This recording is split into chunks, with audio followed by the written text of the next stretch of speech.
إن الحمد لله نحمده ونستعينه ونستغفره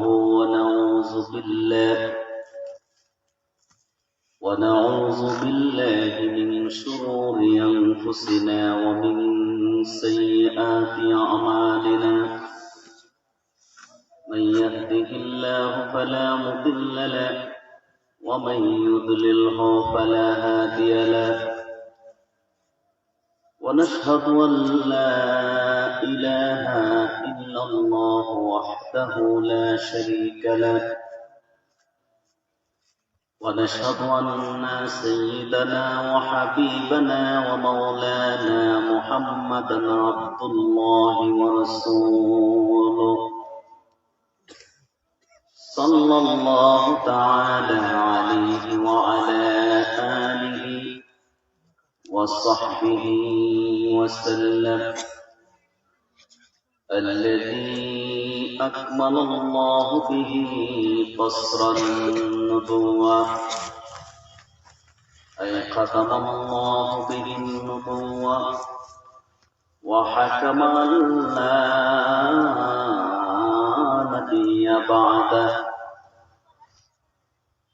الذي أرسله بالحق بشيرا ونذيرا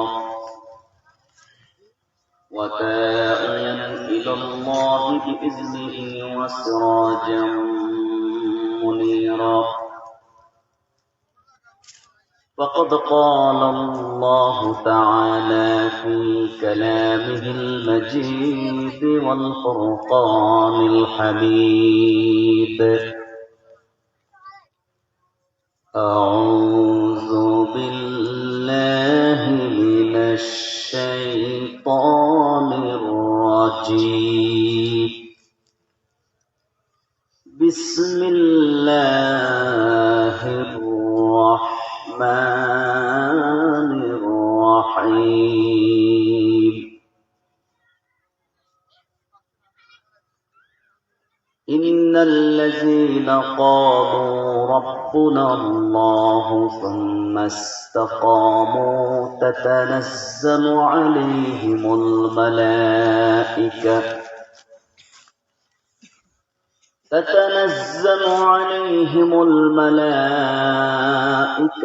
ألا تخافوا ولا تحزنوا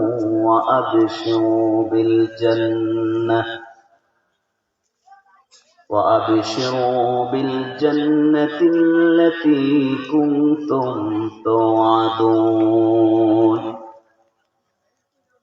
صدق الله العظيم وصدق رسوله النبي الكريم، ونحن على ذلك من الشاهدين والشاكرين، والحمد لله رب العالمين. إن الله وملائكته يصلون على النبي يا أيها الذين آمنوا صلوا عليه وسلموا تسليما. اللهم صل على سيدنا مولانا محمد। উলামায়ে কেরাম, আগত দিনদার মুসলমান ভাইরা, পর্দার আড়ালে অবলা সরলা মা ও বোনেরা, সকল শুকরিয়া মহান আল্লাহ তাআলার জন্য, যিনি আজকে পবিত্র মাহফিলে আমাদেরকে আশা ও বসার, কোরআন ও সুন্নাহর আলোকে কিছু কথা জানা ও শোনার তৌফিক দান করেছেন। সেজন্য আসুন হৃদয়ের সবটুকু আবেগ অনুভূতি উজাড় করে আল্লাহ পাকের রাজি ও খুশির জন্য উচ্চ কণ্ঠে একবার করে আলহামদুলিল্লাহ। লাখো কোটি, তার চেয়ে অনেক বেশি দরুদ ও সালাম আল্লাহর সৃষ্টি প্রদান আকর্ষক সকল নবী ও রাসূলগণের ইমাম হযরত মুহাম্মদ সাল্লাল্লাহু আলাইহি ওয়াসাল্লামের উপর আল্লাহ পাক যাকে আজ থেকে ১,৫০০ বছর আগে সর্বশ্রেষ্ঠ ও সর্বশেষ নবী ও রাসূল হিসেবে প্রেরণ করেছেন, যার পরে আজ পর্যন্ত পৃথিবীতে অবশ্যই কোন প্রকার নবী কিংবা রাসূল আসে নাই, অবশ্যই এখনো নাই, অবশ্যই কিয়ামত পর্যন্ত আসবে। সম্মানিত শুধু কোরআনুল কারীম সূরা হামিম আস-সাজদা থেকে আমি একটা আয়াত কারিমা আপনাদের খেদমতে তেলাওয়াত করেছি। এই আয়াতকে সামনে রেখে আপনাদের সামনে কিছু কথা বলার চেষ্টা করব। এখানে পোস্টারে আমাকে বিষয় দেওয়া হয়েছে শিরক ও বিদআত। আমরা সেই বিষয়টিকে সামনে রাখব। প্রথম আমরা জেনে নিই শিরক কি। শিরক এটা কি আসলে? আল্লাহ তাআলা ইরশাদ করেছেন কোরআন কারীমে সূরা তাওবায়, আত-তাইবুন আল-আবিদুন আল-হামিদুন আস-সাইহুন। মুফাসসির লিখেন রাফউন আলা আল-মাদহি বিতাকদীর মুবতাদা মিন আশ-শিরক ওয়ান নিফাক। অর্থাৎ তাইবুন যে ব্যক্তি ফিরল, তওবা করল শিরক ও নেফাক থেকে, শিরক ও নেফাক থেকে ফিরল, তারপর আল্লাহর কাছে তওবা করল। সুবহানাল্লাহ। তাহলে শিরকটা কি? তওবার আগে আল্লাহ শর্ত দিলেন আপনার শিরক থেকে ফিরতে, নেফাক থেকে ফিরতে। তাহলে বোঝা যায় এই দুটো শিরক ও নেফাক মারাত্মক একটি ব্যাধি, ঠিক কিনা বলেন? শিরক হচ্ছে আল্লাহ পাকের সাথে কোন ব্যক্তি বা বস্তুকে অংশীদার স্থাপন করা, এটি হচ্ছে শিরক।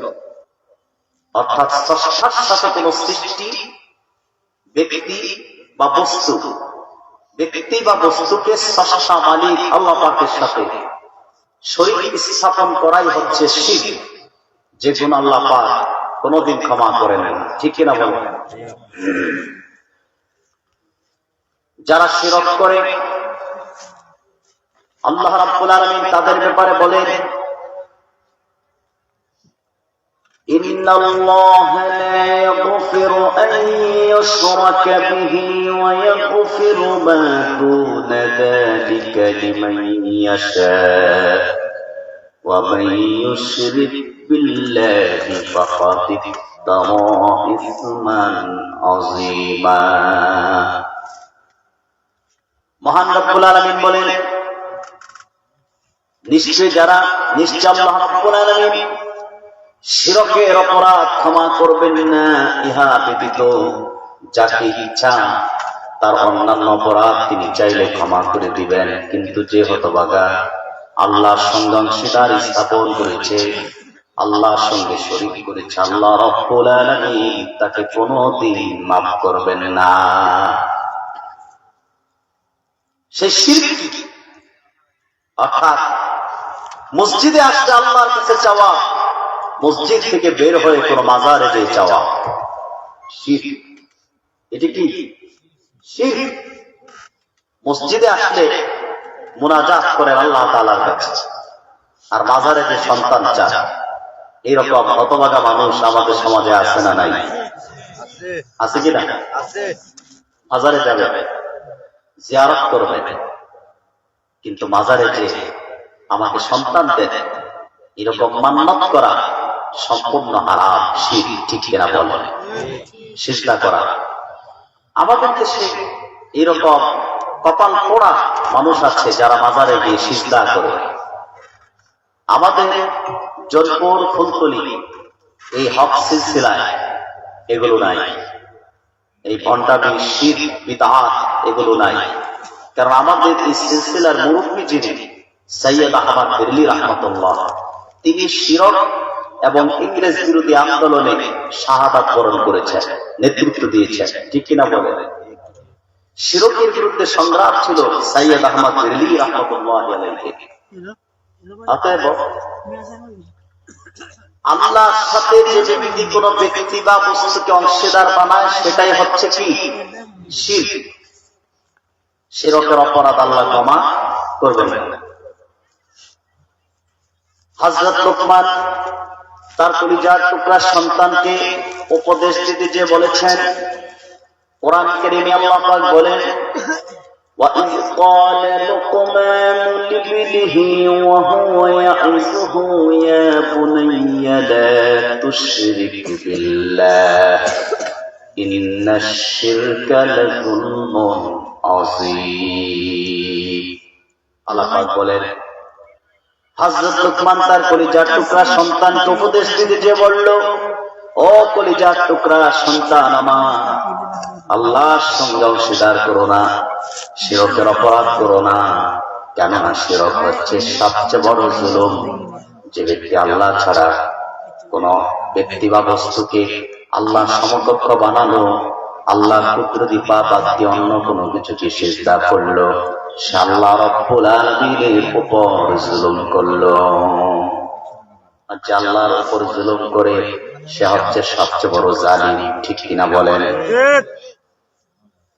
যারা শিরক করে তাদের ব্যাপারে আল্লাহর চূড়ান্ত রায় হলো, আল্লাহ রাব্বুল আলামিন বলেন, وَمَن يُشْرِكْ بِاللَّهِ فَقَدْ حَرَّمَ اللَّهُ عَلَيْهِ الْجَنَّةَ وَمَأْوَاهُ النَّارُ وَمَا لِلظَّالِمِينَ مِنْ أَنصَارٍ। আল্লাহ রাব্বুল আলামিন বলেন, নিশ্চয় যে হতভাগা আল্লাহর সঙ্গে অংশীদার স্থাপন করেছে, শিরকের গুনাহ করেছে, আল্লাহ রাব্বুল আলামিন তার জন্য আল্লাহর জান্নাতকে হারাম করেছেন। সে কোনদিন আল্লাহর বেহেশতে প্রবেশ করতে পারবে না, তার জন্য জাহান্নাম নির্ধারিত করা হয়েছে। অতএব জাহান্নাম থেকে যদি মুক্তি পেতে চান, জান্নাতের গ্রাম পেতে চান, অবশ্যই আল্লাহ ছাড়া আর কাউকে সিজদা করা যাবে না। শিরক অনেক প্রকার হতে পারে। যেমন আপনি আমাদের আকীদা ও বিশ্বাস হবে পৃথিবীর সকল কিছু সৃজন করেছেন কে? আল্লাহ। আরে ভাই, তিনি আমাদের মালিক, তিনি স্রষ্টা। তার ভিক্ষা দেওয়া, দান করা অক্সিজেন নিয়ে আমি আপনি বেঁচে আছি। দেখেন না, অসুস্থ রোগী অক্সিজেন কিনতে গেলে যাদের টাকা নাই অক্সিজেন কিনতে পারে না, যাদের পয়সা আছে ভালো ভালো হসপিটাল গুলোতে যেতে পারে, অক্সিজেন কিনতে পারে। ঠিক না? কিন্তু মৃত্যুর আগে মানুষ যখন অক্সিজেনের অনুভব করে, তখন সে বুঝতে পারে সারাটা জীবন আল্লাহ দেয়া, ভিক্ষা দেয়া অক্সিজেন নিয়ে সে বেঁচে ছিল, সেটা কত দামি জীবন ছিল। ঠিক কিনা বলেন? আমরা আল্লাহ দেয়া অক্সিজেন নিয়ে বেঁচে আছি।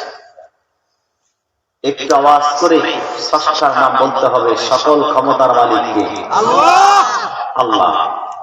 কিন্তু আমরা যদি মাঝে মাঝে বলি সকল ক্ষমতার মালিক জনগণ, সেটাও শিরক। সেটাও কি শিরক? শিরক যেভাবে আসুক, যেই বলুক, পীরের সুরতে বলুক, ব্যক্তির সুরতে বলুক, বা ভদ্রলোকের সুরতে বলুক, বুদ্ধিজীবীর সুরতে বলুক, বা নেতার সুরত ধারণ করে বলুক, শিরকি কথা যার স্বভাব থেকেই বের হবে, শিরকি মতবাদ যারাই লালন করবে তারাই মুশরিক। ঠিক কিনা বলেন? সম্মানিত সুধী, এই শিরক যারা করে তারা হলো মুশরিক। তারা কি? মুশরিক। মুশরিক। আল্লাহ পাক তাদেরকে কোনোদিন ক্ষমা করবেন না। শিরকের গুনাহ আল্লাহ মাফ করবেন না। এর বাহিরে যত গুনাহ আছে তিনি চাইলে যে কোনো মুহূর্তে আপনাকে ক্ষমা করে দিবেন। সুবহানাল্লাহ। সুবহানাল্লাহ। সম্মানিত ভাইরা, আরেকটি বিষয় হচ্ছে বিদআত। বিদআত কি? মোল্লা আলী কারি রাহিমাহুল বারি মিশকাতুস সরা মিরকাত লিখেছেন বিদআত কি? إحداث ما لم يكن في عهد رسول الله صلى الله عليه وسلم। অর্থাৎ রাসূল করিম সাল্লাল্লাহু আলাইহি সাল্লামের যুগে ছিল না, রাসূলুল্লাহ যা করেন নাই তা করাই হলো বিদআত। সে বিদআত আবার 5 প্রকার। কত প্রকার? 5 প্রকার। জোরে বলেন। 5 প্রকার। বিদআত 5 প্রকার, মূলত 2 প্রকার, বিদআতে সাইয়্যা, বিদআতে হাসানা। রাসূলুল্লাহর যুগে তো মিলাদ ও কিয়াম ছিল না, আমরা মিলাদ ও কিয়াম করি, ঠিক কি না? করি কি না? মিলাদ ও কিয়াম করি, কিন্তু সেটা বিদআতে হাসানার অন্তর্ভুক্ত, হালালের অন্তর্ভুক্ত। সম্মানিত ভাইরা,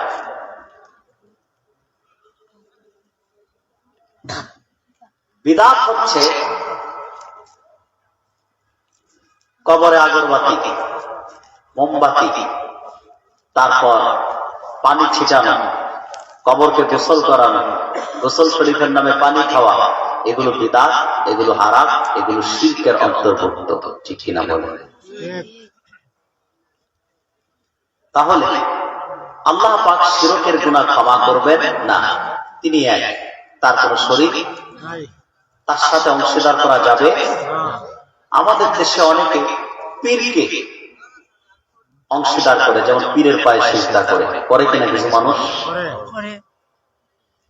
আল্লাহ রাব্বুল আলামিন বলেন, ইন্নাল্লাযীনা ক্বালু রাব্বুনাল্লাহু সুম্মা ইসতাকামু তাতানাজ্জালু আলাইহিমুল মালায়েকা, নিশ্চয়ই যারা বলবে আমাদের রব আল্লাহ, আমাদের রব কে? আল্লাহ। আর একটু জোরে বলেন কে? আল্লাহ। সুম্মা ইসতাকামু, আর তারা তাদের কথার উপর অটল ও অবিচল থাকবে। তাতানাজ্জালু আলাইহিমুল মালায়েকা, আকাশের ফেরেশতা তাদের কাছে অবতরণ করবে। আল্লাহ তাখাফু, ফেরেশতা এসে বলবেন তোমাদের কোনো ভয় নেই, ওয়ালা তাহজানু, তোমাদের কোনো চিন্তা নেই, ওয়াবশিরু বিল জান্নাহ, জান্নাতের সুসংবাদ গ্রহণ করো, বলুন সুবহানাল্লাহ। সম্মানিত ভাইয়েরা, আমাদের রব আল্লাহ, তিনি এক, তার কোন শরীক আছে? নাই। তিনি এক, তার কোন শরীক নাই। এই বিশ্বাসে অটল থাকতে হবে। সুম্মা ইসতাকামু, অটল অবিচল। এই যে আল্লাহ এক, আল্লাহর একত্বের বিপরীত যারা চলে তারাই মুশরিক। আমাদের বিশ্বাস আল্লাহ এক, তিনি ছাড়া আর কোনো মাবুদ নাই, কোন ছোট খোদাও নাই, মেজ খোদাও নাই, ঠিক কিনা বলেন? কিন্তু আল্লাহ যদি এক হয়, আল্লাহ যেহেতু একক, আল্লাহ ছাড়া আর কাউকে সিজদা করা যাবে না? জোরে বলেন না।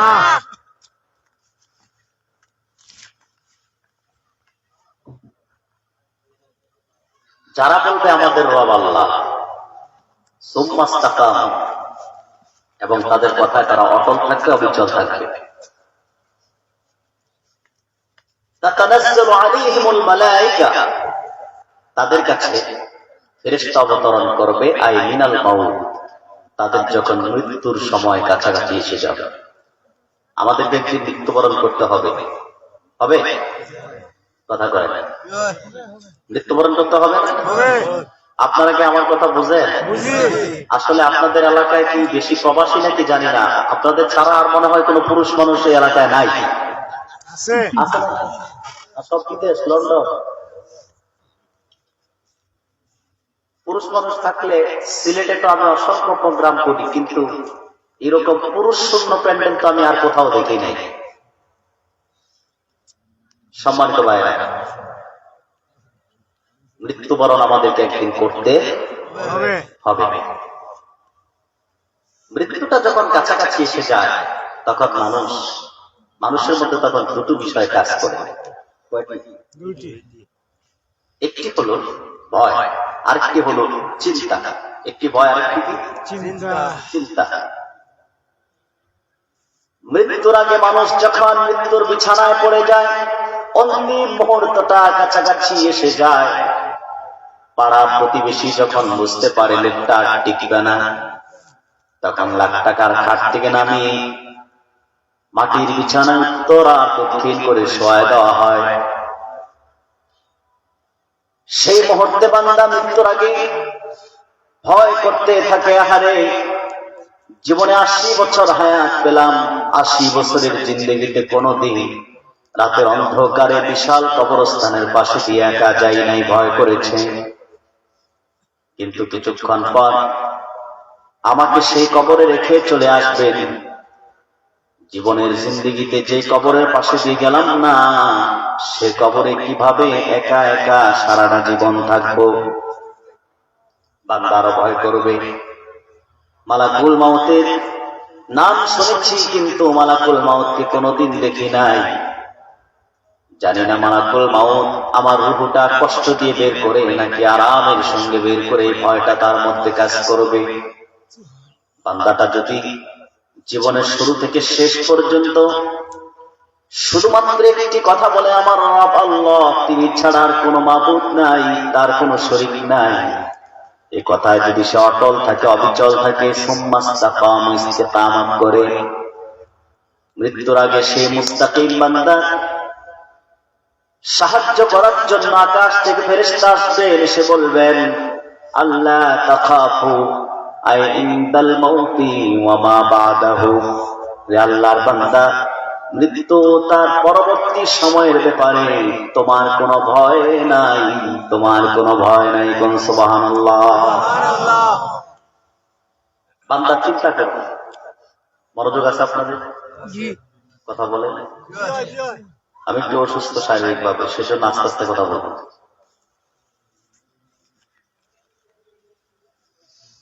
বান্দা চিন্তা করবে, দুশ্চিন্তা মৃত্যুর আগে, যে আমার ছোট্ট ছোট্ট ছেলে মেয়েগুলো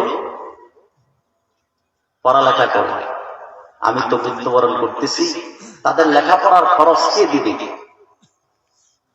পিতা মাতা এখন সম্পদ, মৃত্যুর আগেও নিজের চিন্তার পাশাপাশি ছেলে মেয়েদের চিন্তা করবে, ঠিক কিনা? বান্দা চিন্তা করবে, আহারে আমার ছেলে মেয়েগুলোর পড়াশোনা করে আমার মেয়েটা কেবলমাত্র এসএসসি পাস করলো কিংবা ইন্টারে পড়ে, এখনো তার বিয়ে দিতে পারলাম না, অবিবাহিতা রয়ে গেল। আমি তো দুনিয়ার থেকে চিরদিনের জন্য বিদায় নিয়ে চলে যাচ্ছি, আমার অবিবাহিতা মেয়েটার বিয়ের ব্যবস্থাটা কে করে দিবে? আমার স্ত্রী বিধবা হয়ে যাবে, তার খোরপোশের দায়িত্ব কে গ্রহণ করবে? এই চিন্তা যখন বান্দা করবে, আকাশের ফেরেশতা তার ঘরে আসবেন, এসে তাকে ডাক দিবেন, হে আল্লাহর বান্দা, ওয়ালা তাহজানু আলা মা খাল্লাকতুম মিন আহলি ওয়া ওয়ালাদিন ফানাহনু নাখলুকুকুম ফীহি। হে আল্লাহর বান্দা, তোমার রেখে যাওয়া সন্তান সম্পত্তির ব্যাপারে তোমার কোনো চিন্তার প্রয়োজন নাই। তাদের খাবার দাবার, তাদের সবকিছু, অবিবাহিতা মেয়ের বিয়ের ব্যবস্থায় সবকিছু আল্লাহ পাক আপন কুদরতি হাতে গ্রহণ করেছে। সম্মানিত ভাইয়েরা, তাহলে সেই বান্দা যদি হতে চান, আপনাকে বলতে হবে আমাদের রবকে। আওয়াজ করে বলেন, আমাদের রবকে। তিনি এক। তিনি কি? তার কোনো শরীক নাই। আল্লাহর একত্বে বিশ্বাস করে অটল ও অবিচল থাকলেই মৃত্যুর আগে আপনার বিপদে সাহায্য করতে আকাশ থেকে ফেরেশতা আসবে। খুশি হন নাই? তাহলে সুবহানাল্লাহ বলে লাভ কি? শীত লাগে আপনাদের? তো শীত আছে? শীত লাগে না? আচ্ছা, লাগে। সম্মানিত ভাই, আওয়াজ করে বলুন সুবহানাল্লাহ। তাহলে ভয়টা ফেরেশতা দূর করে দিবে, চিন্তাটা সরায় দিবে। এরপর বান্দা চিন্তা করবে, আহারে সারা জীবন যাদের সঙ্গে নামাজ পড়লাম, মাগরিবের নামাজের পর প্রতিদিন চায়ের আড্ডা হয়ে যেত, যে বন্ধুদের সঙ্গে গল্প হতো, আমি তো চলে যাচ্ছি আগামীকাল থেকে শাহজিরগাঁও কেন্দ্রীয় মসজিদে, আমি আর নামাজ পড়তে পারবো না। আজকের মাগরিবের নামাজটা আমার জন্য শেষ নামাজ। আগামীকাল থেকে আমার প্রতিবেশী মুসল্লিদের সঙ্গে আমার আর সাক্ষাৎ হবে না। আমি কবরে থাকবো, তারা মসজিদে আসবে, আজানের পর নামাজ পড়বে। আমার বাড়িটা এইমাত্র নির্মাণ শেষ করলাম, সৌন্দর্যে মণ্ডিত করলাম, আমি তো চলে যাচ্ছি। সন্তানগুলোর চেহারা ঠিক তাকায়া বান্দার কষ্টে কলিজাটা বিদীর্ণ হয়ে যাবে, চেহারাটা মলিন হয়ে থাকবে। ফেরেশতা বলবেন, রে আল্লাহর বান্দা, তোমার ভয়টা দূর করে দিয়েছি, চিন্তাটা সরায় দিয়েছি, চেহারা মলিন দেখতে চাই না। ওয়াবিশিরু বিল জান্নাহ, তুমি আল্লাহর জান্নাতের সুসংবাদ গ্রহণ করো। ফেরেশতা যখন বলবেন আবিশিরু বিল জান্নাহ, জান্নাতের সুসংবাদ নাও, এই কথা বলার সঙ্গে সঙ্গে বান্দা শুয়ে থাকবে শাহজির গাঁও, মাটির বিছানায় থাকবে সে। আকাশের ফেরেশতা তার ঘর থেকে আল্লাহর জান্নাত পর্যন্ত সমস্ত পর্দাগুলো সরিয়ে দিবে। বান্দা তার বিশ্বনাথ শাহজির গাঁও নিজের ঘর থেকে মৃত্যুর আগে আল্লাহর জান্নাতে তার ঘরটা দেখে নিবে। সে বান্দা হতে চায়? যদি সেই বান্দা হতে চায়, তাহলে জীবনে যতই ঝড় ঝাপটা আসুক, আপনাকে স্বীকৃতি দিতে হবে আমার রব আল্লাহ, তিনি ছাড়ার কোন মাবুদ নাই। ঠিক কিনা বলেন? এই আল্লাহ যে এক, আল্লাহর সঙ্গে কাউকে অংশীদার করা যাবে না। সমাজে যদি শিরক হয়, এখন বলবেন হুজুর আমরা তো শরীক করি না আল্লাহর সাথে। আপনার সমাজে যদি শিরক হয়, কুফর হয়, বিদআত হয়, তা প্রতিরোধ করার দায়িত্ব কিন্তু আপনার। কেননা আল্লাহ আপনাকে এমন একটি জাতি হিসেবে প্রেরণ করেছেন, আল্লাহ নিজে দায়িত্ব দিয়ে আপনাকে পাঠিয়েছেন। আল্লাহ বলেন, কুনতুম খায়রা উম্মাতিন উখরিজাত লিন-নাসি তা'মুরুনা বিল মা'রুফি ওয়া তানহাউনা 'আনিল মুনকার। আল্লাহ রাব্বুল আলামিন বলেন, তোমরাই শ্রেষ্ঠ জাতি, শ্রেষ্ঠ উম্মত, উম্মতে মুহাম্মাদী, মানব জাতির কল্যাণে তোমাদেরকে প্রেরণ করা হয়েছে, সৃষ্টি করা হয়েছে। তা'মুরুনা বিল মা'রুফ, আর দুটো কাজ দিয়ে, দুটো এজেন্ডা দিয়ে তোমাদেরকে পাঠানো হয়েছে। আর তা হলো সৎ কাজের আদেশ করবা, অসৎ কাজ প্রতিরোধ করবা।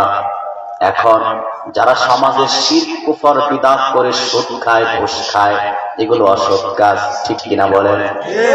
এগুলো কি কাজ? অসৎ কাজ। ঘুষ খাওয়া, সুদ খাওয়া, এটি সবচেয়ে বড় অসৎ কাজের একটি। তাহলে এখন আপনি সুদখোরকে ঘৃণা করবেন যে সে সুদ খায়, তার সাথে চললাম না, তা চলবে না।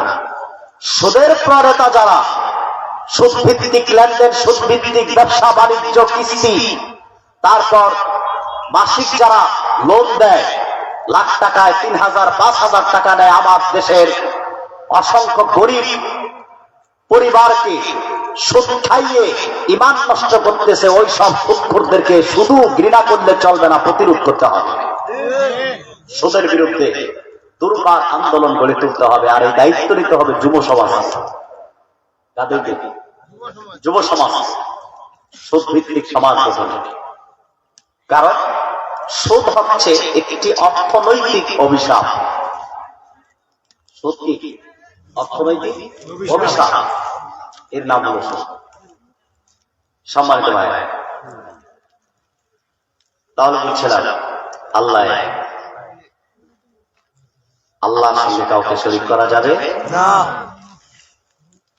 আমরা যা পড়েছি, এই আয়াতের আসবাব নুজুল এসেছে আজ থেকে ১৫০০ বছর আগে। মক্কার মুশরিকরা বলতো আমাদের রব আল্লাহ। কারা বলতো? যারা সারাদিন ৩৬০ দেবদেবীর পূজা করত, এরাও বলতো আমাদের রব আল্লাহ। তাদের ধারণা ছিল ফেরেশতার আল্লাহর কন্যা সন্তান।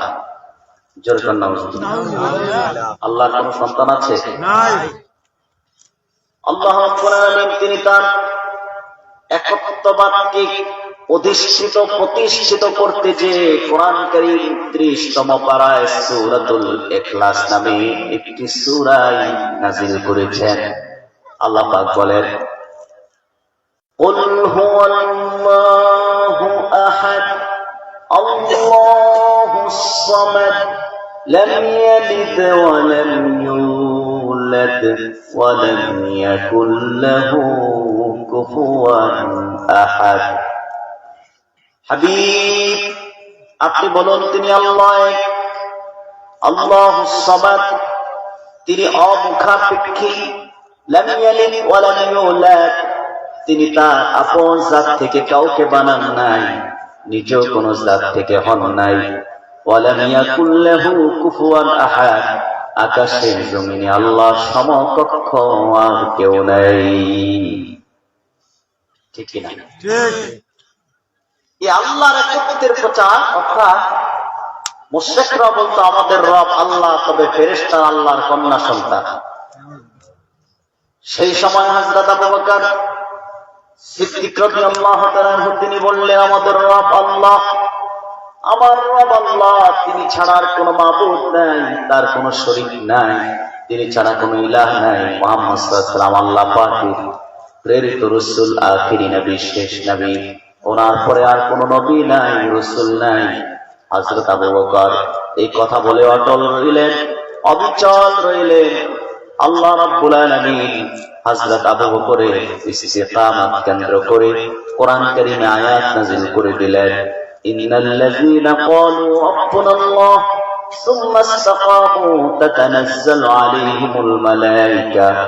যে ব্যক্তি হযরত আবু বকরের মতো বলবে আমাদের রব আল্লাহ, আর ইস্তিকামাত করবে আবু বকরের মতো, আল্লাহ রাব্বুল আলামিন মৃত্যুর আগে তার সাহায্যে ফেরেশতা প্রেরণ করে দিবে। সুবহানাল্লাহ। এবার আসুন, আপনি যখন আল্লাহ তাআলাকে এক বলে বিশ্বাস করবেন আর মানবেন, যারা আল্লাহর একত্বের শরীক স্থাপন করে মুশরিক, বাতিল, তাগুত, তারা তখন আপনার উপর হানা আনতে পারে, আক্রমণ করতে পারে, নিপীড়ন নির্যাতন করতে পারে। কারণ ইতিহাস সাক্ষী, এই দুনিয়ায় এমন একজন নবী আসেন নাই আল্লাহর পক্ষ থেকে। যত নবী ও রাসূল এসেছেন, লাখের উপর নবী এসেছেন, রাসূল এসেছেন, কোন একজন নবী এমন আসেন নাই যিনি আল্লাহর একত্বের প্রচার, একত্বের কথা বলতে যে কাফের মুশরিক ও তার জাতির কাছে নির্যাতিত হয় নাই, বাধার সম্মুখীন হয় নাই, এমন একজন নবীও দুনিয়ায় আসে নাই। আমাদের জাতির পিতা হযরত ইব্রাহিম আলাইহিস সালাম, ওনার দেশে কেউ ছিল না আল্লাহ তাআলার দাসত্ব করা, সব ছিল প্রতিমা পূজারী। কি পূজারী? প্রতিমা পূজারী। সবাই ছোট ছোট প্রতিমাকে ছোট খোদা, বড় বড় প্রতিমাকে বড় খোদা হিসেবে সিজদা করতে, মান্নত করতে এগুলোকে। হযরত ইব্রাহিম যখন নিজ চোখে দেখেন একজন নবী হয়ে সরাসরি শিরক, তা বরদাস্ত করতে পারলেন না। হযরত ইব্রাহিম তাৎক্ষণিক অগ্নি ছড়া প্রতিবাদ করলেন। হযরত ইব্রাহিম আলাইহিস সালাম তিনি তার জাতির উদ্দেশ্যে বললেন, ক্বালা আতা'বুদুনা মা তানহিতুন ওয়াল্লাহু খালাকাকুম ওয়া মা তা'মালুন। হে আমার দেশবাসী, হে আমার জাতি, হে আমার কওমের লোকেরা, তোমরা কেমন কিছুর দাসত্ব করো যা তোমরা নিজেরাই বানাও, নিজেরাই তৈরি করো। আল্লাহু খালাকাকুম ওয়া মা তা'মালুন, তোমাদের সৃষ্টিকর্তা আল্লাহ, তোমরা যা হতে বানাও তার সৃষ্টিকর্তাকে আল্লাহ। তখন কাফেররা নমরুদ বাহিনী কেমন ক্ষিপ্ত হল দেখেন ভাই। অনেকে অজুহাত দেয় যে কিভাবে সমাজে হক কথা বলবো, হক কথা বললেই তো সমস্যা। যে পঞ্চায়েত কমিটি ঘুষ খায়, ঘুষকে বিচার করে আমার দেশের যুব সমাজ, প্রতিভাবান সচেতন নাগরিক মানুষগুলো চুপ করে বসে থাকে, প্রতিবাদ করে না। যে প্রতিবাদ করলেই তো সমস্যা, ঠিক কিনা? করে না। কিন্তু হযরত ইব্রাহিম যেখানে একা ছিলেন দেশের মধ্যে, নমরুদ যে পাপিষ্ঠ খোদাই দাবি করেছিল, সেই নমরুদের বিরুদ্ধে হযরত ইব্রাহিমের বক্তব্য কি ছিল? আল্লাহু খালাকাকুম ওয়া মা তা'মালুন, তোমাদের সৃষ্টিকর্তা আল্লাহ এই যে দেব-দেবী প্রতিবার পূজা করে এগুলো সব ভণ্ডামি। এই কথা বলার সাথে সাথে তারা কতটা ক্ষিপ্ত হলো। কাসাসুল আম্বিয়াতে এসেছে, তারা বলল, কোরআন কারীম সাক্ষী, আল্লাহ বলেন, কাফের গোষ্ঠী সেদিন বলেছিল, قالوا بنوا له بنيانا فألقوه في الجحيم فأرادوا به كيدا فجعلناهم الأسفلين।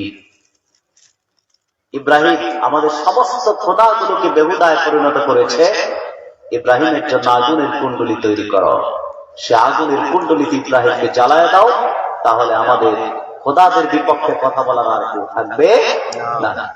আপনারা তো ঘটনাটা জানেন, আগুনের কুণ্ডলীতে আমাদের জাতির পিতা ইব্রাহিম আলাইহিস সালামকে নিক্ষেপ করা হয়েছিল, কিন্তু আল্লাহ কয়, রাখ নমরুদ, ফাআরাদু বিহি কাইদা ফাজআলনাহুম আসফালিন, নমরুদের সমস্ত চক্রান্ত আমি বুমেরাং করলাম, আমার ইব্রাহিমকে আগুনের কুণ্ডলীতে আমি নিরাপদে রাখলাম। সুবহানাল্লাহ বলবেন না? সুবহানাল্লাহ। তাহলে ইব্রাহিম শিরকের বিরুদ্ধে প্রতিবাদ করেছে, ঠিক কিনা বলেন? ঠিক। ইব্রাহিমের উত্তরসূরি যারা, ইব্রাহিম আলাইহিস সালামের সন্তান উত্তরসূরি যারা, তারাও যুগে যুগে শিরক কুফর নির্মূলে আন্দোলন করে এসেছে, সংগ্রাম করে এসেছে। সেই সংগ্রাম আন্দোলন অব্যাহত রয়েছে। শিরকের বিরুদ্ধে, মূর্তি ভাস্কর্যের বিরুদ্ধে যারা হযরত ইব্রাহিমের উত্তরসূরি তারা প্রতিবাদ করেছে, আর যারা ইব্রাহিমের উত্তরসূরি দাবি করেও মুনাফিকদের এজেন্ডা বাস্তবায়িত করতে চায়, তারাই মূর্তি এবং ভাস্কর্যের পক্ষে দালালি করে, ঠিক কিনা বলেন মুসলমান?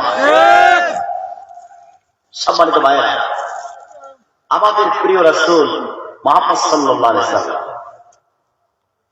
তিনি শিরকের বিরুদ্ধে আল্লাহ এ কথাটি প্রতিষ্ঠা করতে যে কত কষ্ট করেছে, কত ঝড় ঝাপটা রাসূলুল্লাহ সহ্য করেছে।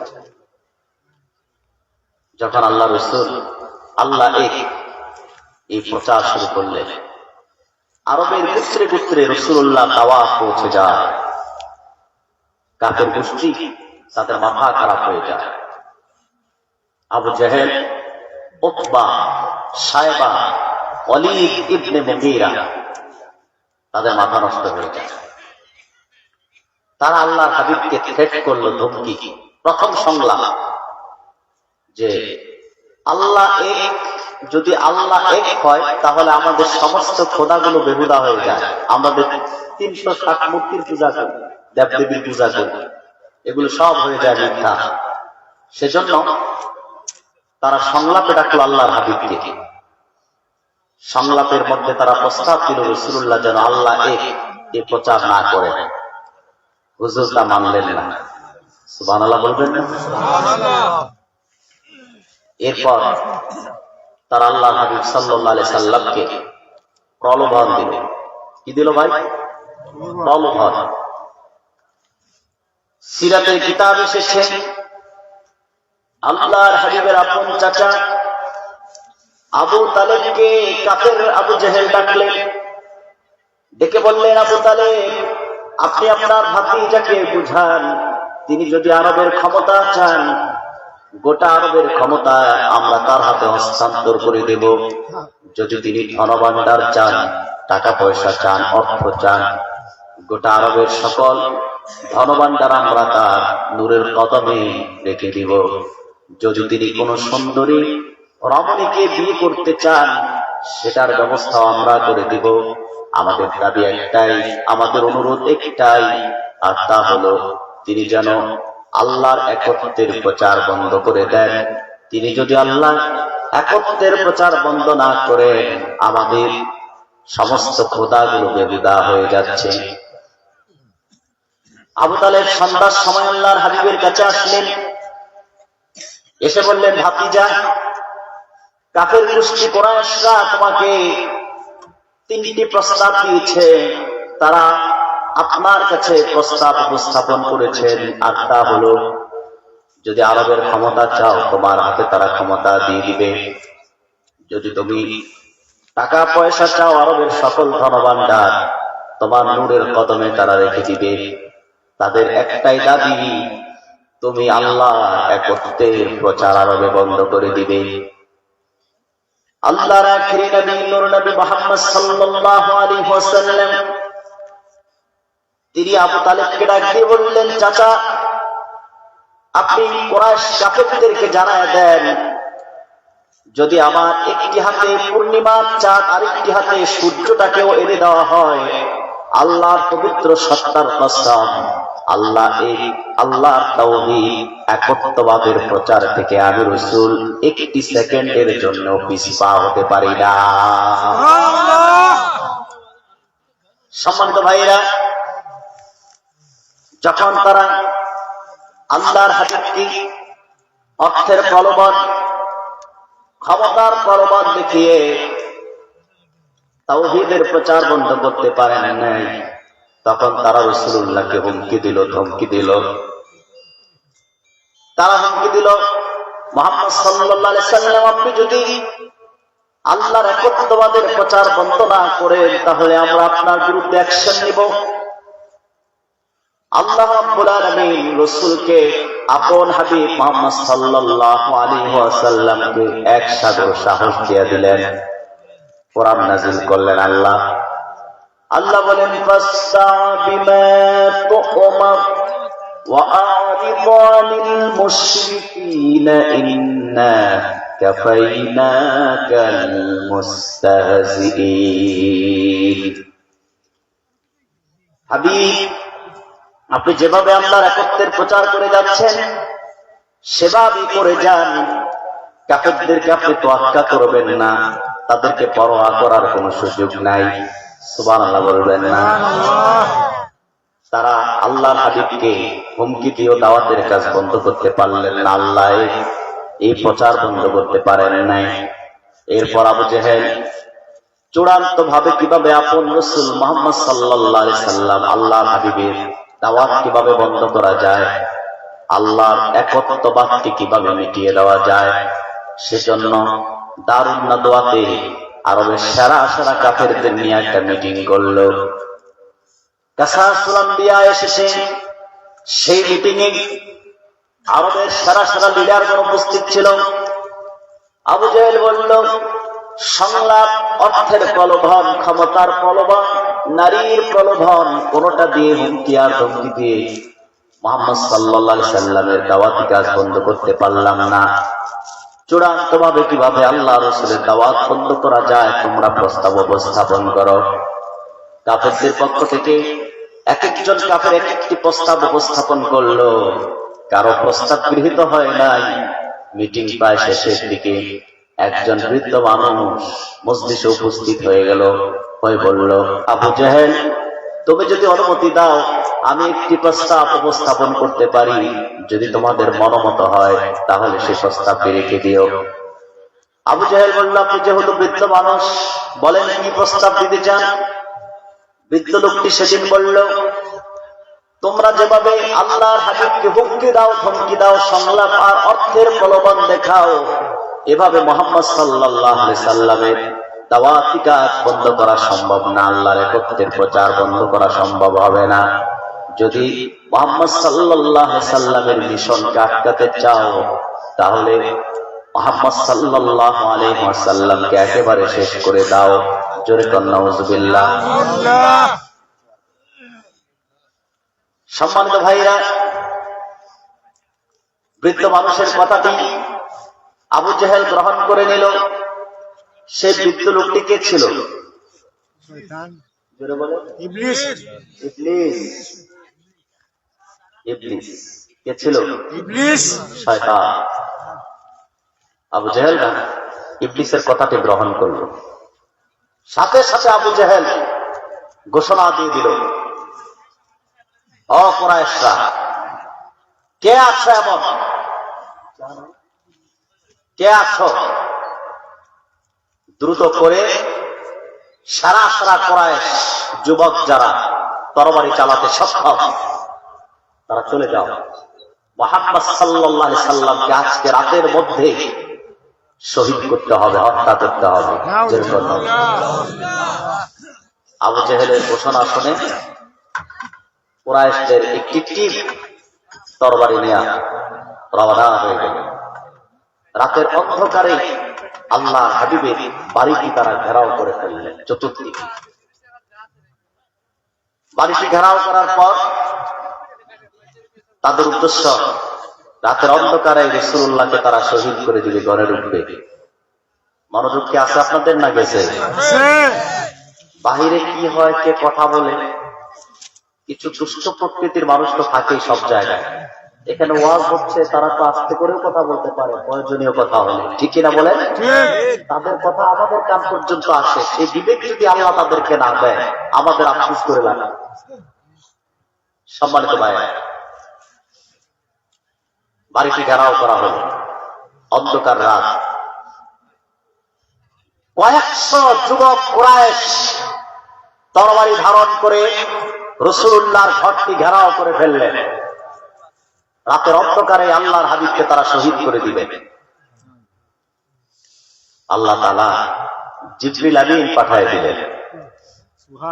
জিবরিল এসে বললেন, হুজুর, আল্লাহ আপনাকে আদেশ করেছেন আপনি যেন রাতের অন্ধকারে ঘর বাড়ি ছেড়ে হিজরত করে চলে যান। সুবহানাল্লাহ। তারা এসেছে আজকে শহীদ করবে রাতের অন্ধকারে। জিবরিল যখন বললেন, ইয়া রাসূলুল্লাহ, আপনার মালিক আল্লাহ রাব্বুল আলামিন আপনাকে নির্দেশ দিয়েছেন আপনি দ্রুত করে ঘর বাড়ি ছেড়ে দেন, বাড়ি ছেড়ে হিজরত করুন। রাসূলুল্লাহ সাল্লাল্লাহু আলাইহি ওয়াসাল্লাম হিজরতের প্রস্তুতি গ্রহণ করলেন। তিনি হিজরতে বের হওয়ার পূর্বে আল্লাহ তাআলার কাছে প্রার্থনা করে নিলেন। সূরাতুল বনী ইসরাঈল এসেছে, রাসূলুল্লাহ আল্লাহর কাছে প্রার্থনা করেছেন, ওয়াকুর রাব্বি আদখিলনি মুদখালা সিদকি ওয়া আখরিজনি মুখরাজা সিদকি ওয়াজআলনি মিন লাদুনকা সুলতানান নাসীরা। আল্লাহ নবী সাল্লাল্লাহু আলাইহি ওয়াসাল্লাম আল্লাহর কাছে প্রার্থনা করলেন। প্রার্থনা করে হযরত আলীকে ডাক দিলেন, আলী রে, কাফের কুরাইশদের কিছু আমানত আমার কাছে রয়ে গেছে, আমি তো চলে যাব, এখনই চলে যাব, বের হয়ে যাব। কাফেরদের আমানত গুলো সকালবেলা তাদের হাতে তুমি পৌঁছে দিয়ে ধরো এই আমানত গুলো। একটাবার চিন্তা করেন ভাই, আমি আপনি রাসূলুল্লাহর উম্মত দাবি করি, যে কাফের মুশরিকদের নিপীড়ন নির্যাতনে আমার রাসূল আপন বাড়ি ঘর ছেড়ে মাতৃভূমি ত্যাগ করতে হচ্ছে, হিজরত করতে হচ্ছে। সেই কাফেরদের আমানতগুলো পর্যন্ত দিতে আমার রাসূল একটি মুহূর্তের জন্যও ভুললেন না। সুবহানাল্লাহ। সেজন্য আমার রাসূল মুহাম্মদ সাল্লাল্লাহু আলাইহি ওয়াসাল্লাম হচ্ছে মানব অধিকারের প্রতিষ্ঠাতা, ঠিক কিনা বলেন? সারা পৃথিবীতে বিশেষ করে আজ পশ্চিমা বিশ্ব মানবতার কথা বলে মুখে ফেরা তুলে এইসব পশ্চিমা ইহুদি লাল কুত্তার মুখে মানব অধিকারের কথা শোভা পায় না। কারণ বিশ্বের বর্তমান প্রেক্ষাপটে সবচেয়ে বেশি মানব অধিকারের কথা বলে আমেরিকা, যুক্তরাজ্য, তারাই মানব অধিকারের কথা সবচেয়ে বেশি বলে। কিন্তু ইতিহাস সাক্ষী আমরা পড়েছি, আমরা দেখেছি, সিরিয়ায়, লিবিয়ায়, কাশ্মীরে, মায়ানমারে, ভারতের দিল্লিতে, পৃথিবীর যেখানেই হোক মানব হত্যা, সেখানে যুক্তরাজ্যের ইন্ধন, আমেরিকার ইন্ধন। সারা পৃথিবীতে যুদ্ধ, এক দেশের সাথে আরেক দেশের যুদ্ধ বাঁধিয়ে, যুদ্ধ লাগিয়ে, অস্ত্র বিক্রি করে, মানুষ হত্যা করে সবচেয়ে বেশি আমেরিকা, কিনা বলেন? এই আমেরিকার মুখে মানবাধিকারের কথা শোভা পায় না। মানবাধিকার প্রতিষ্ঠা করে দিয়েছেন আমার রাসূল মুহাম্মদ সাল্লাল্লাহু আলাইহি ওয়াসাল্লাম, ঠিক কিনা বলেন? তারা মানবাধিকারের কথা বলে যে মানবতা, মানবতা, কিন্তু মানবাধিকারের লঙ্ঘন তারাই সবচেয়ে বেশি করছে। আজকের ভারতে, দিল্লিতে, ত্রিপুরায়, আসামে শুধুমাত্র মুসলিম হওয়ার অপরাধে মুসলমানদের নাগরিকত্ব বাতিল করছে মোদী সরকার। সেই পাপিষ্ঠ নরেন্দ্র মোদী, যার প্রতিটি রন্ধ্রে রন্ধ্রে মূর্তি পূজার দুর্গন্ধ আসে, যার হাতে বাবরি, ঐতিহাসিক বাবরি মসজিদকে শহীদ করার দাগ লেগে আছে, সেই নরেন্দ্র মোদীর বিরুদ্ধে কথা বলতে যে, সে পাপিষ্ঠ নরেন্দ্র মোদীর বিরোধিতা করতে যে আমাদের দেশের অনেক আলেম সমাজ জেলখানায় বন্দী হয়েছে। আমাদের সঙ্গটা তো হওয়া উচিত ছিল মোমেনদের সাথে। আমরা কেন আমাদের দেশের যারা নীতি নির্ধারক তাদের সঙ্গটা দেখতে পাই শুধু কাফের মুশরিকদের সাথে? সেজন্য আমাদের উন্নতি, আমাদের অগ্রগতি হচ্ছে না। উন্নতি এবং অগ্রগতি যদি ঠিক রাখতে হয়, কাফের মুশরিক যাদের রন্ধ্রে রন্ধ্রে মূর্তি পূজা, দেবদেবী পূজা, কালী পূজা, এই পূজা সেই পূজার দুর্গন্ধ আসে, মুসলমানদের রক্তের দাগ লেগে থাকে, ওই সব কাফের মুশরিক মুনাফিকদের সঙ্গ ছেড়ে মুমিনদের সঙ্গ নিতে হবে। ঠিক কিনা বলেন? সম্মানিত ভাইয়েরা, রাসূলুল্লাহ বললেন, আলী কাফেরদের আমানত গুলো পৌঁছে দিও। এই কথা বলে আল্লাহ রাসূল আলীকে নিজের বিছানায় শোয়াই দিলেন। এখন বের হবে। সামনের দরজা দিয়ে গেলেন, দেখেন মুশরিকরা তরবারি নিয়ে দাঁড়ায় রয়েছে। কিভাবে তিনি বের হবেন? গেলেন পিছনের দরজায়, তাও মুশরিকরা দাঁড়িয়ে আছে। সামনে পিছনে উত্তর দক্ষিণ পশ্চিমে সব জায়গায় শুধু মুশরিক আর মুশরিক তরবারি নিয়ে দাঁড়ানো। রাসূলুল্লাহ বের করতে পারছেন না। এটি কি সমস্যা? ঠিক কিনা বলেন?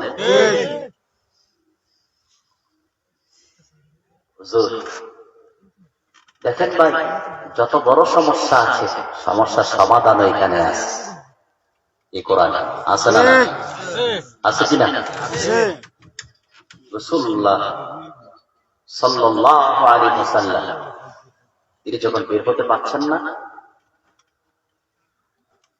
তখন সূরাতুল ইয়াসিন থেকে আমার নূর নবী তেলাওয়াত শুরু করে দিলেন। সুবহানাল্লাহ। ইয়াসিন ওয়াল কুরআনিল হাকীম ইন্নাকা লামিনাল মুরসালিন আলা সিরাতিন মুস্তাকিম। তেলাওয়াত করতে করতে মায়ার নবী সাল্লাল্লাহু আলাইহি ওয়াসাল্লাম নবম আয়াতে চলে গেলেন। وَجَعَلْنَا مِنْ بَيْنِ أَيْدِيهِمْ سَدًّا وَمِنْ خَلْفِهِمْ سَدًّا فَأَغْشَيْنَاهُمْ فَهُمْ لَا يُبْصِرُونَ।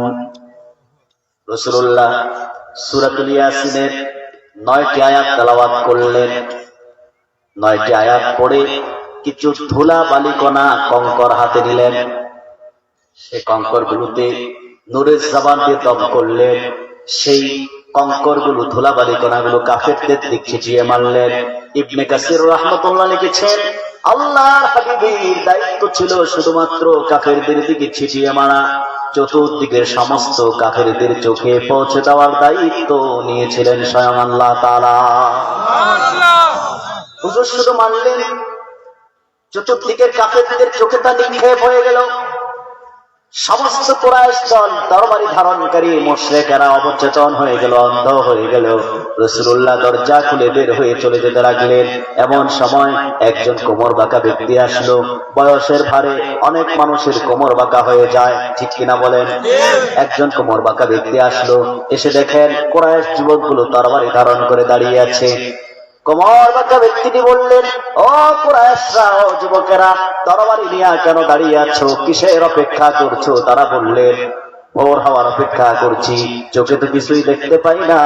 যখন সকাল হবে, ভোর হবে, আলো দেখতে পাবো, মুহাম্মদ সাল্লাল্লাহু আলাইহি সাল্লামের ঘরে প্রবেশ করব, মুহাম্মদ সাল্লাল্লাহু আলাইহি সাল্লামকে শহীদ করব। কোমর বাঁকা ব্যক্তিটি বললেন, ও কুরাইশ যুবকেরা, এইমাত্র তোমাদের চোখের সামনে দিয়ে যিনি চলে গেলেন, তিনি কি মুহাম্মদ সাল্লাল্লাহু আলাইহি ওয়াসাল্লাম না?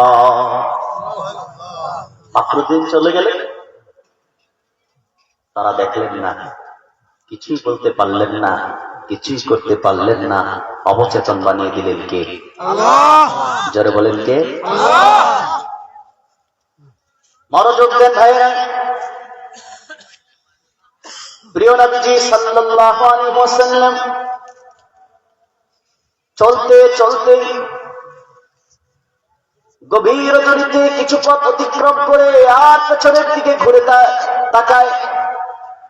হুজুর পেছনের দিকে ঘুরলেন, নূরময় চেহারা মোবারক মক্কার দিকে ঘুরালেন, আর ডাক দিলেন, রে মক্কা, আজ তোমাকে এতটা অসহায় মনে হচ্ছে, এর আগে কোনোদিন তোমাকে এইরকম অসহায় আমি দেখি নাই।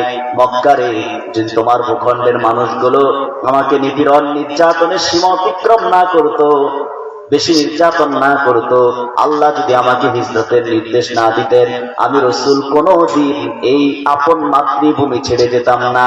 হুজুর এই কথা বলে চলতে শুরু করলেন। চলতে চলতে গভীর রজনীতে আপন সঙ্গে আবু বকর সিদ্দিক রাদিয়াল্লাহু তাআলা আনহুর ঘরের দরজায় চলে যায়। রাসূলুল্লাহ হযরত আবু বকরের ঘরের দরজায় যে দরজার কড়াতে আঘাত করলেন, গভীর রজনীতে দরজাটি খুলে যায়। হুজুর ডাক দিয়া বলেন, রে আবু বকর, সারা আরবের সমস্ত মানুষগুলো নিঝুম ঘুমে বিভোর হয়ে আছে, আবু বকর রে, তুমি কি রাতের বেলায় ঘুমাও নাই? দরজাটিতে আঘাত করার সঙ্গে সঙ্গে তো দরজাটি খুলে গেল, তুমি কি রাতে ঘুমাও নাই?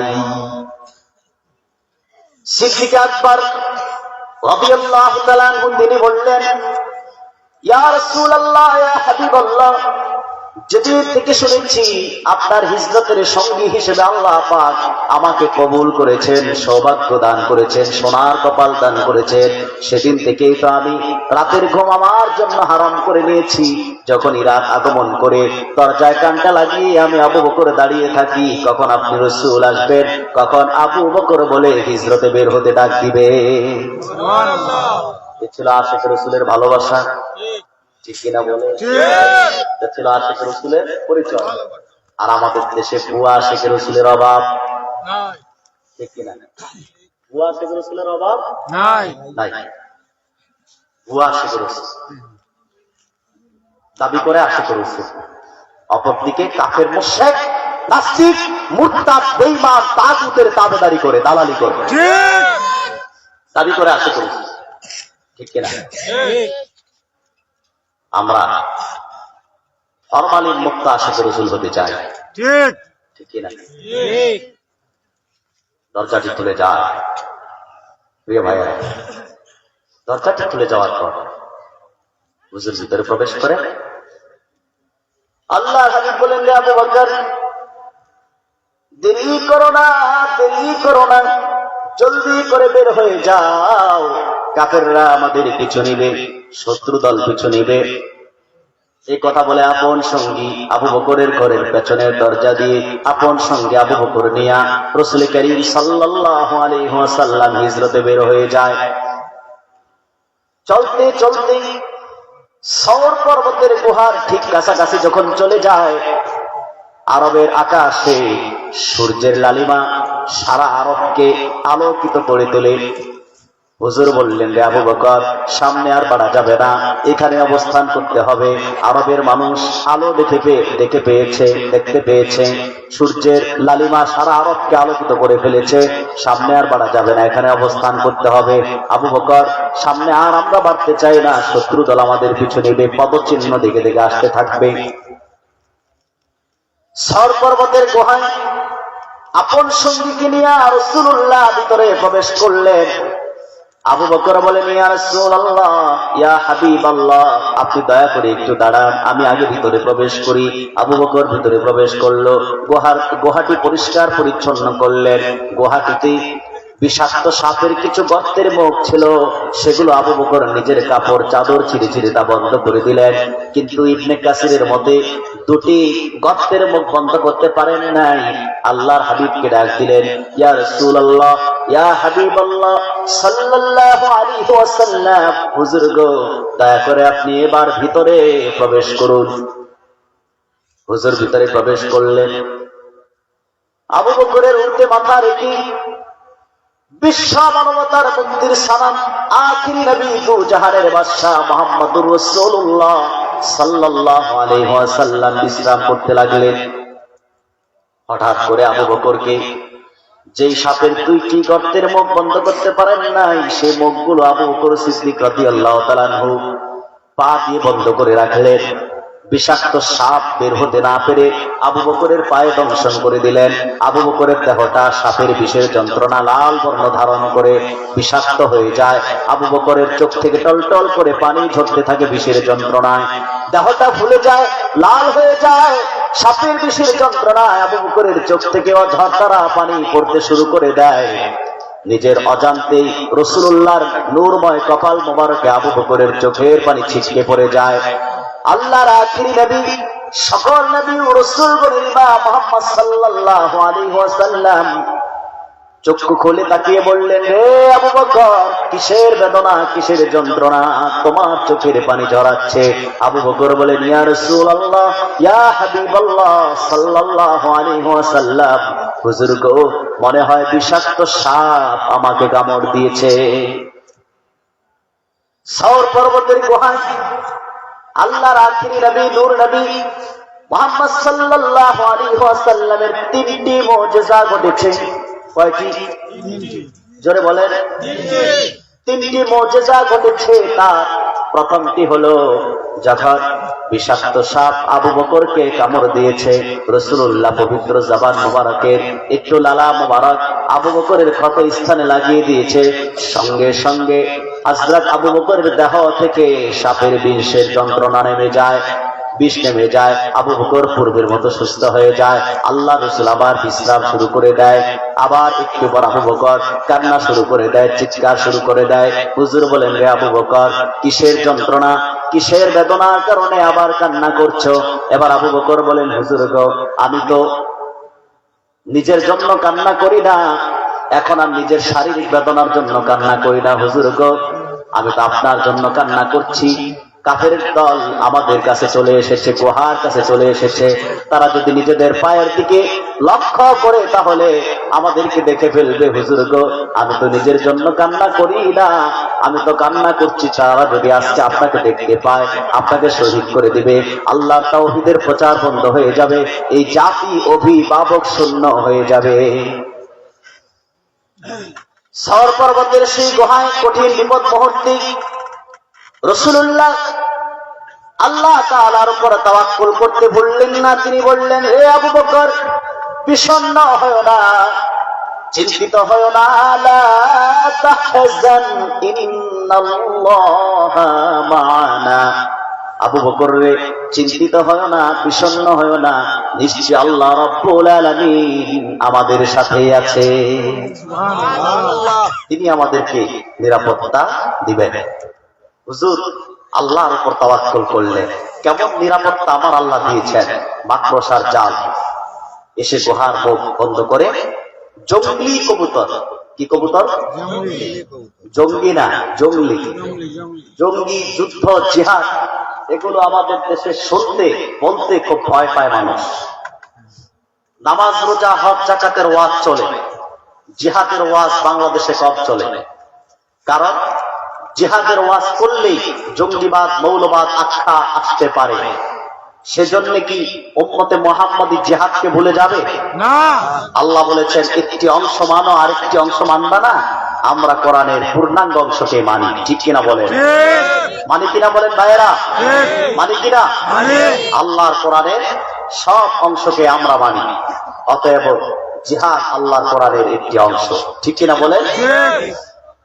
জিহাদের মাধ্যমে আজকে সারা পৃথিবীতে নামাজের আহ্বান করা হয় 5 বার, তাহাজ্জুদের আহ্বান করা হয়, কিন্তু জিহাদের আহ্বান করা হয় না বলে সারা পৃথিবীতে আমরা নিগৃহীত, নিপীড়িত, নির্যাতিত হচ্ছে মুসলমান জাতি।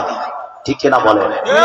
আমাদেরকে মনে রাখতে হবে জিহাদের মাধ্যমে উম্মতে মুহাম্মাদী অপসংস্কৃতি প্রতিরোধ করে সুস্থ সংস্কৃতি প্রতিষ্ঠা করবে।